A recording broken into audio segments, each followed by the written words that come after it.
Welcome to Firearms of America. Today I'm back here at Shooters in Fort Myers, Florida, about to do a review of another HK, and this time it is an HK in 9mm, the very popular VP9.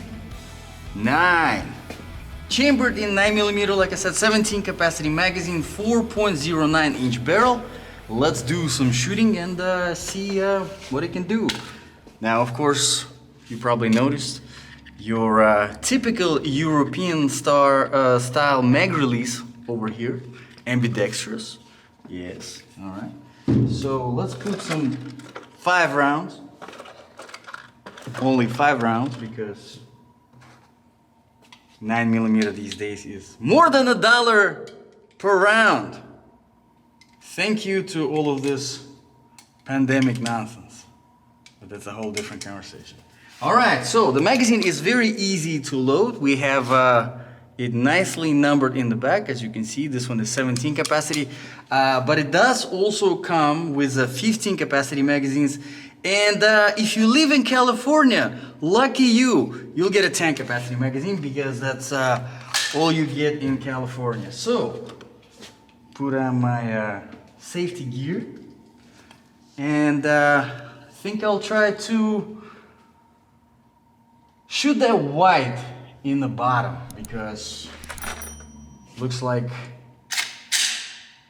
it is kind of untouched. All right, so let's see. All right. Wow, bullseye. There you go. That's not bad. All right. And with that kind of shooting, I think I can be proud of myself for the rest of the day. So, let's talk about this. Well, first of all, of course, the grip. As you can see, it is, I do like the shape of it. One of the things with an HK, I think they do have a very good shape to the grip. It fits into your hands very nicely and ergonomically, if that makes sense. As you can see, it is fairly aggressive. There is the same kind of pattern going in the back. Let me make sure there's nothing here. The same thing going on the front with some finger grooves to fit in better, something that you would normally get on your Generation 3 Glock. And besides that, you do also get, with your brand new VP9 purchase, you do get some replacement panels for the grip, in case if you do want to replace them and make them bigger, because they kind of look the same. Looks exactly the same. So probably once it wears out, although I don't know why would it do that, but if it does, you have the replacement. Why not? All right, so let's talk about some other features. First of all, the slide. One of the things that I wanted to point out, it does handle the recoil very good, but the slide is, you can tell that the spring that they use on this gun is a little bit a tighter spring. So the guide rod, yes, it does have a tighter spring. It's not the easiest slide to rack. That's where I'm going with this. But at the same time, it does a pretty good job at handling the recoil. Of course, overall dimensions. And 4.09 inch barrel. I think it's, I would say, being close to the minimum that you should be looking for if you're planning to get a 9mm pistol. All right, so let's do some 5 more rounds. Spend another $5 on shooting this ammo, and we'll talk about the trigger and the size and the safety and everything else on the gun. Then we'll try to come up with decent conclusions. So let's see if I can hit the flappy pedals. Flappy pedals, starting with the orange top, I think. I was aiming at the orange top, so that doesn't count.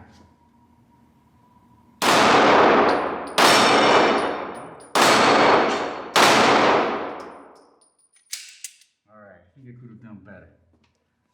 Well, looks like can't be proud of myself for the rest of the day now. So, yeah. All right, so let's talk about the trigger. The trigger has a very similar, kind of like a safe action system that you would find in your typical Glock. As you can see, it has this pre-trigger right here that basically serves as the drop safety. So if you drop the gun, it's not gonna fire by accident because it has this pre-trigger right here. Basically not allowing you to press the trigger unless you have your finger on this.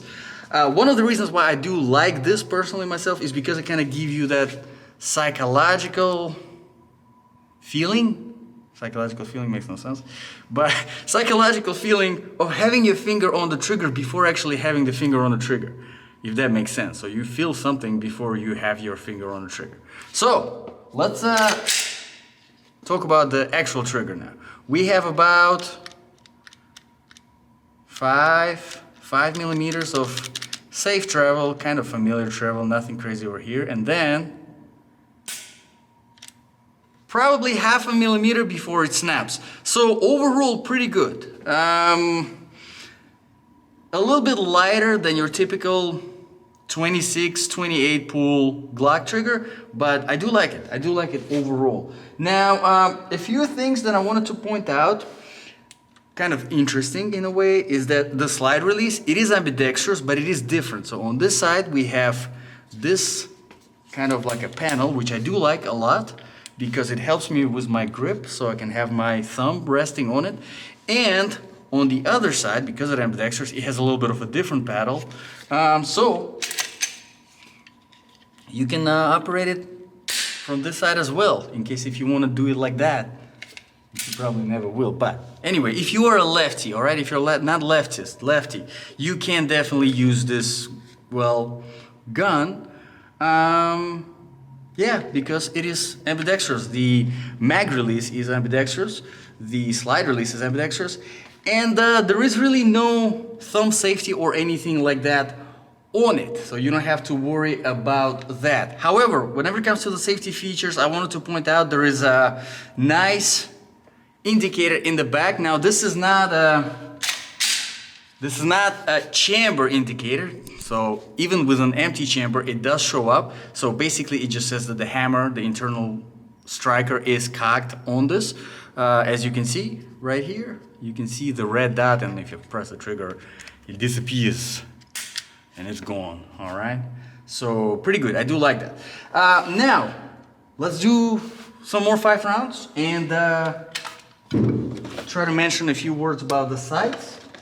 Then we'll try to come up with some conclusion and see if this is a good gun. Now I know a lot of you guys like HK a lot because it is HK, European brand, very, very popular.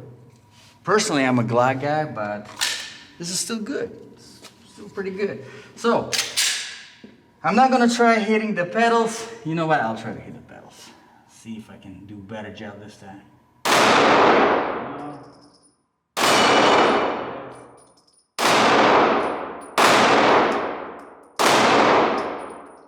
That is a horrible job. Let me do 5 more rounds because I won't be able to sleep at night with this kind of shooting. So the sides are kind of interesting on this gun. It almost looks like the night sights, but they're not. Alright, let's see if I can do a better job. Okay, I'll leave the pedals alone. I hit them, that's it.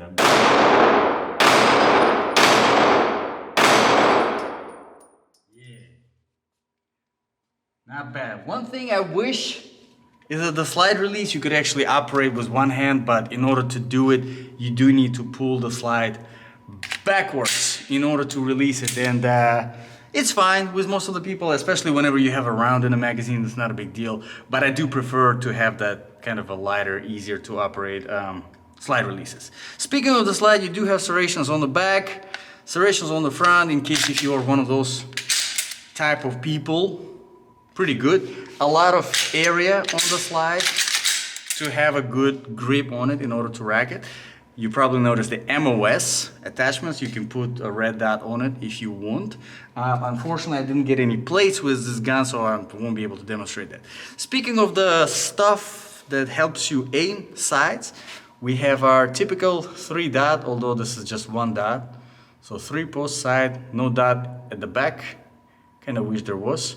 but in the front you do have a nice, almost looks like a night sight, but it isn't. Not a night sight. Kind of wish that it was. Would have been nicer. So overall, I think this is a great firearm. You have an attachment in the front, the rail, if you're into lasers, or a flashlight. Overall, pretty good. Ambidextrous in case if you're left-handed. So let me know in the comments below, guys, what do you think about this review? What do you think about this firearm? If you have any requests, you can drop them in the comments below as well. This was Firearms of America. We'll see you guys in the next video.